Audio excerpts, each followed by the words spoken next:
لو موبايلك اتسرق ازاي تجيبه تاني بسرعة وتحافظ كمان على بياناتك وحساباتك وصورك اللي موجودة عليه.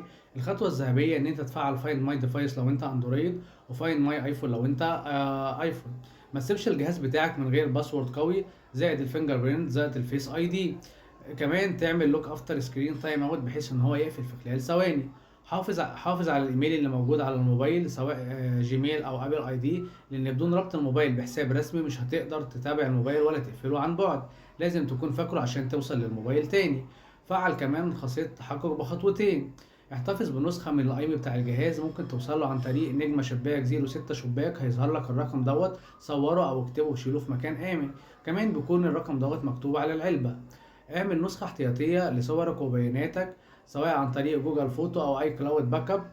كمان ثبت تطبيقات اضافيه، دي بتديك مميزات زياده زي ان هي التصوير التلقائي للسارق، او ان هي تقفل الموبايل في حاله ان الشريحه اتغيرت، او تبعت لك مكان اس ام اس بمكان الجهاز. لو ما تعرفش التطبيقات ديت اكتب لي، وانا هبعتها لك. بمجرد ما تحصل حاجه دي كده لا قدر الله، لازم تبلغ الشرطه مع رقم الايمن. ادخل على حسابك سواء جوجل او ابل اي دي، اقفل الموبايل وامسح الداتا اللي عليه. كلم البنك لو عندك تطبيقات ماليه. وخطوة زيادة، ممكن تسجل الاي مي بتاع جهازك في قاعدة اي مي عالمية للاي مي اللي معمول بلاك ليست. هي مش فعالة 100%، لكن هي خطوة إضافية.